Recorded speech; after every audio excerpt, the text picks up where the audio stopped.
Yeah, exactly. It's very self-centered. And what books are you referring to now? From a Christian standpoint, I'm referring to the Bible. Okay, the Bible. So what are your views on the Bible? It's a great story. It's a wonderful myth. Okay. It contains many things that we recognize from many other pagan myths and stories, and but we have, I think, most pagans and Wiccans see kind of a conflict, for instance, when you say it has many stories and myths in it, I'm taking that you have actually read it then. Oh yes. Well, yeah, most Wiccans and pagans are very well read. You'll tend to have a lot of scholars in our midst. Okay, so you have read the Bible then? Yeah. Yeah. If I can inject in here, I think dominantly from a dominant religion perspective, the United States is a Christian country, and many of us practicing Wiccans and pagans of all different traditions have grown up with a Christian background and a Christian foundation. So we've all been introduced to the Bible. We all know those stories. And even if we grew up in a household where that wasn't practiced, there's no way culturally you can get away from that teaching and that learning, that worldview. Well, why I asked you the question, right, is because why I asked you that question is because you said you've read it, right? And then later on into the show, I'm gonna try and go into that a little bit, okay?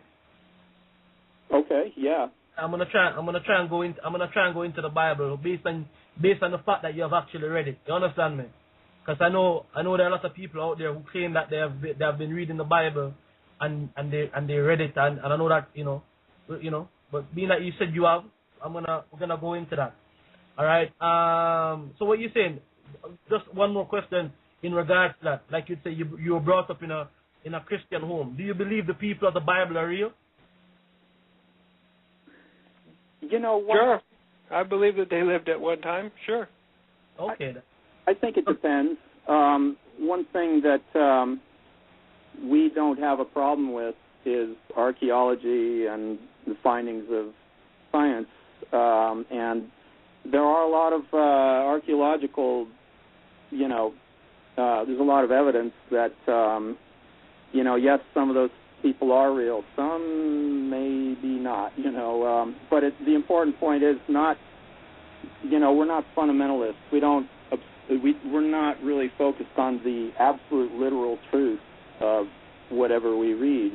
We try to take away more of the symbolism and the message in it. It's kind of like, like watching a really good movie. You don't automatically assume that's exactly how things happen, but you try to take away the moral of the story. Okay. So that's one thing that separates a lot of us from the families and households that we grew up in, because there are quite a few fundamentalists in America. Right. So all right then. So can I jump in here too? We can talk about the Bible, but understand, I have read it. I haven't read it cover to cover, word for word. I haven't memorized it, and I don't myself have certain opinions about it. I don't believe it's word for word true. So I'm not an expert to talk on the topic of what's in that book, but I can certainly give you my opinion from my perspective if that's what you're looking for. Don't worry, man.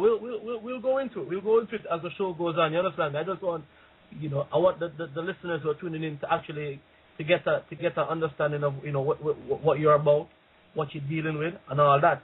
Now, one of the things that I have heard, yes, and I say heard, meaning that I heard that within a religion such as what is it, Wicca? Mm-hmm. Wicca or what you call paganism, you deal with sacrifices. Is that true? No, no. That's a Hollywood myth taken over from basically Christian accusations during the Inquisition, claiming that Christians would steal unbaptized babies and sacrifice them to the devil, and all manner of lurid stories, which is exactly what they are, lurid stories. And so you're saying that you being a high priest, you've never performed any ritualistic sacrifices, no? Not of any living being, no.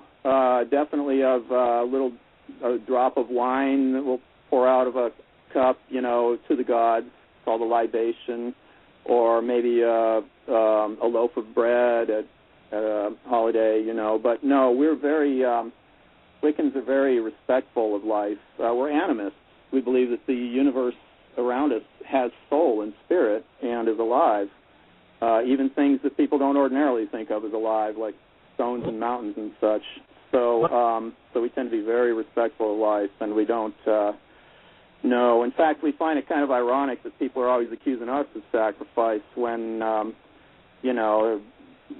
everyone who's sent off to war to be killed is said to be sacrificing his life, or people don't have a problem with, grinding up cows for hamburger, but boy, if somebody in a third world country, which is still a valid tradition in many indigenous religions. How about you, John? What do you have to say about sacrifices? Well, brother, define for me what it is you're referring to as sacrifice. I'm referring to, whether it be sacrificing an animal, sacrificing a human, a baby, whatever. We do not. Oh, excuse me. Go on. I'm sorry. Forgive me for interrupting you. No, it's okay. It's okay. Go on. What are you saying? We do not kill living creatures. Okay, then. For the purpose of religious practice. Many of us eat meat, so we kill creatures to sustain our own life. Right. And that may be considered a sacrifice. Right. To me, I define sacrifice as to make sacred, almost the same definition as to consecrate. And sacrifice is always additive. It's always adding to the more. So more prayer, giving of your time, your energy, your resources to the betterment of someone or something else beyond yourself and your own self-fulfillment. So like our brother Steve was saying, offering wine, offering bread, giving gifts back to the nature spirits, giving these gifts of prayer and energy to our brothers and sisters, going without something so that someone else might have something, that is a sacrifice, and that is the kind of sacrifice that we make. But never do we take another's life. For a sacrifice to be effective and to work and hold any power at all, it must be willing, and it must be given from the person who is hoping to perpetuate it forward. So okay, then. So I'm taking that you do some level of sacrifice then. So what would the purpose of your sacrifice be for then? To make sacred. So here's one way that we make sacrifice. We fast all day long, not taking in any food, and then we take the money that we would have spent on meals and food and donate that to the food bank with our prayers and with our energy of abstinence, that power and that energy would go forth and feed people, and that might ease some of the suffering and some of the hunger that's in the world. That's a sacrifice. That's one that holds power. Okay, then. I don't know who can come in and explain this one to me.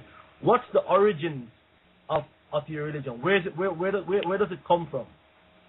Well, it's the indigenous religion of Europe. In other words, the native religion of Europe. I often compare it to Native American religion, only this is what they were doing in Europe until, and even during the time that Christianity tried to wipe it out.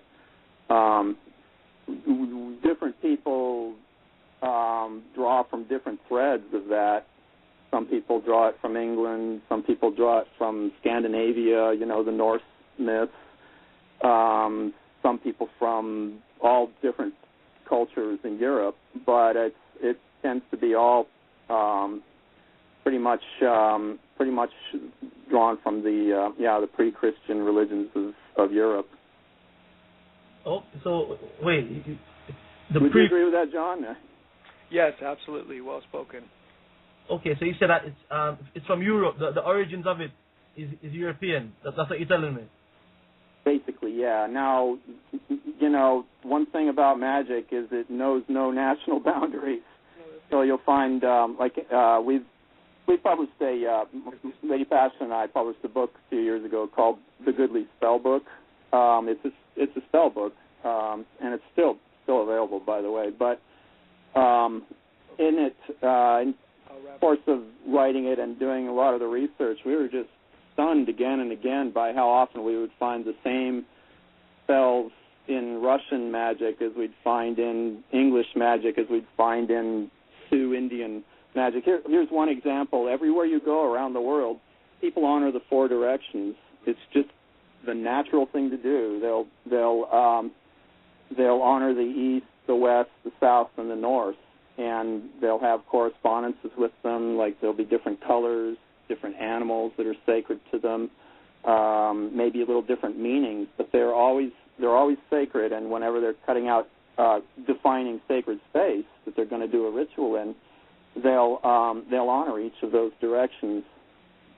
Okay. So can I jump in here just a moment, please? Yeah, sure. Go ahead.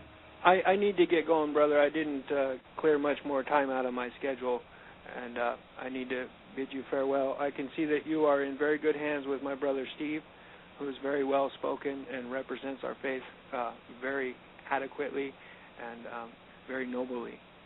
Okay. And I agree with everything that he said so far. Do you have any final questions? At some point afterwards, or get in contact, John. I'd like to talk more with you by email, if you don't mind. I like that. I got your oldandwild.org. Can I leave you a note there? Absolutely, yeah. You can email us through there, yeah. Okay, I'll do that. Okay, thank you. Blessed be. Blessed be, brother. Okay, John, thank you for coming on. Hopefully we'll probably get to speak to you again. Maybe next time after the show. But okay, so Steve, you're gonna be with us for the full duration. Yeah. I've been able to set aside the whole evening. We're kind of coming up on our holiest holiday of the year, which is called Samhain, which is also Halloween, October 31st. So Halloween is a pagan holiday. I never know that. Oh, absolutely, yeah.